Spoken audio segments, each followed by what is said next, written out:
इस वीडियो में हम लोग सीखेंगे WH टाइप इंट्रोगेटिव सेंटेंसेस को पैसिव वॉइस में कन्वर्ट करना। इसके पहले मैंने yes no type interrogative sentences को पैसिव वॉइस में कैसे कन्वर्ट करते हैं उस पर एक वीडियो बनाया है। साथ ही में assertive sentence, model helping verb और बहुत सारी चीज़ें बताई हैं पिछले वीडियोस में। उन सभी वीडियोस की प्लेलिस्ट के लिंक आपको डिस्क्रिप्शन में मिल जाएगी, आप वहाँ से सारी वीडियोस को देखकर समझ सकते हैं। तो सबसे पहले हम समझते हैं कि WH टाइप इंट्रोगेटिव सेंटेंस का स्ट्रक्चर कैसा होता है एक्टिव वॉइस में। सबसे पहले क्वेश्चन वर्ड होता है, what, why, where, who, how, इस तरह के वर्ड। फिर हेल्पिंग वर्ब, फिर सब्जेक्ट आता है, फिर मेन वर्ब, फिर ऑब्जेक्ट और फिर कभी कभी कॉम्प्लीमेंट भी होता है। कॉम्प्लीमेंट मतलब ऑब्जेक्ट के बाद जो चीज़ें बच जाती हैं। अगर हम उसका पैसिव वॉइस बनाएंगे तो क्वेश्चन वर्ड में कोई चेंज नहीं होता। हु और हुम ये दो क्वेश्चन वर्ड हैं जिसमें चेंजेस होते हैं और उसका क्या नियम है वो मैं नेक्स्ट वीडियो में बताऊंगा। लेकिन बाकी सभी जितने भी क्वेश्चन वर्ड होते हैं उसमें कोई चेंज नहीं आएगा पैसिव वॉइस बनाते समय। हेल्पिंग वर्ब चेंज होता है एजर्टिव में, जो मैंने चार्ट लिखवाया था उसी के अकॉर्डिंग। सब्जेक्ट की जगह पे ऑब्जेक्ट आ जाता है। मेन वर्ब कोई भी हो, वर्ब की थर्ड फॉर्म। उसके बाद अगर कॉम्प्लीमेंट है तो वो वर्ब के बाद ही लिखाएगा। और लास्ट में आता है आपका सब्जेक्ट जो बाई लग के लिखाता है। ठीक है, सबसे पहला एग्जांपल देखते हैं। लिखा है why do they beat you. अगर आप यहाँ पे देखोगे तो ये है question word, helping verb, subject, main verb की ये फर्स्ट फॉर्म है और ये है आपका ऑब्जेक्ट। तो रूल क्या कहता है, क्वेश्चन वर्ड जैसे है वैसे ही रहेगा, उसमें कोई दिक्कत नहीं है। सब्जेक्ट की जगह पे ऑब्जेक्ट आएगा तो यहाँ पर यू लिखेंगे। और डू जो है ये सिंपल प्रेजेंट का हेल्पिंग वर्ब है और चेंज हो जाएगा इज एम आर में से किसी एक में।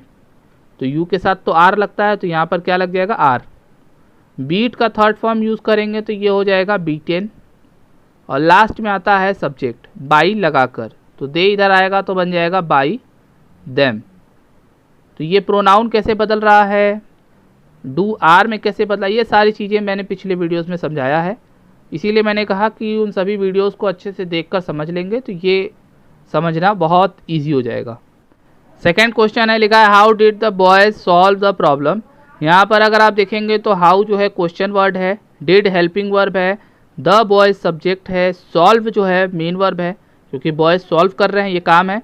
और क्या सॉल्व किया जा रहा है, द प्रॉब्लम, तो समस्या जो है ऑब्जेक्ट हो गया। यहाँ पर अगर हम चेंज करने जाएँ तो क्वेश्चन वर्ड में तो कोई चेंज नहीं होता है, हाउ का हाउ उतर जाएगा। सब्जेक्ट की जगह पे ऑब्जेक्ट लिखेंगे तो यहाँ पर आ जाएगा द प्रॉब्लम, द बॉयज़ की जगह पे।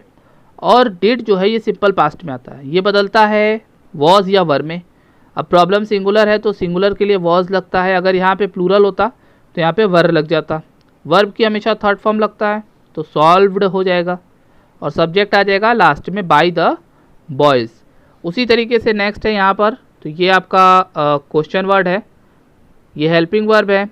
यहाँ पर आप देखोगे तो ये सब्जेक्ट है, वर्ब और अंत में आ गया आपका ऑब्जेक्ट। तो उसी तरीके से करेंगे, क्वेश्चन वर्ड चेंज नहीं होगा, सब्जेक्ट की जगह पे आप ऑब्जेक्ट लिख दोगे।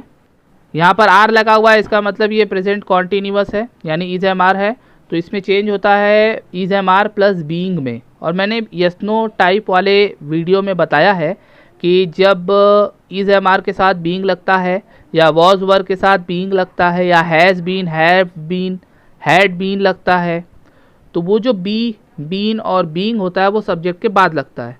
तो यहाँ पर दिस के साथ तो पहले इज लगेगा क्योंकि ये सिंगुलर है, तो सिंगुलर के हिसाब से यहाँ पर इज लगा और इसके साथ बीइंग भी लगाना होता है जो कि सब्जेक्ट के बाद लगेगा। ठीक है ना, तो यहाँ जो बीइंग यहाँ पे लगेगा।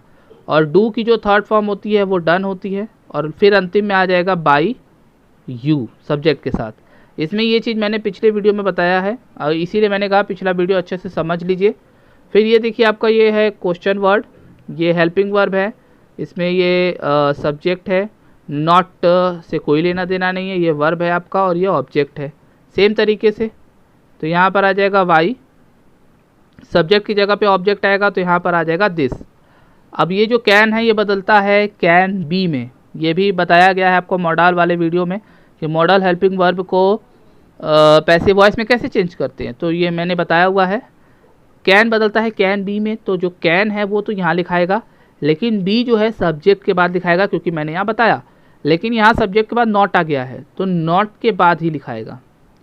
तो एक चीज़ यहाँ पर आपको सीखने को मिला कि जब बीइंग बी या बीन हो तो वो सब्जेक्ट के बाद लिखाता है, अगर नॉट भी लगा है तो नॉट के बाद दिखाएगा। क्लियर है।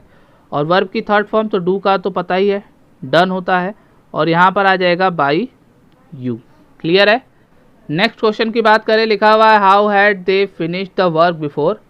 अब इसको अगर करना है तो ये क्वेश्चन वर्ड है। हैड आप जानते हो हेल्पिंग वर्ब है, दे सब्जेक्ट है, फिनिश्ड जो है वर्ब की थर्ड फॉर्म है, और क्या फिनिश किया जा रहा है, द वर्क, तो ये ऑब्जेक्ट हो गया। इसके अलावा जो बचता है वो कॉम्प्लीमेंट है, तो ये कॉम्प्लीमेंट में आ गया। तो इसको करने का तरीका वही है, क्वेश्चन वर्ड तो वही रहता है। सब्जेक्ट की जगह पे देखिए ऑब्जेक्ट लिख दिया मैंने। अब हैड बदलता किस में है, हैड बीन में।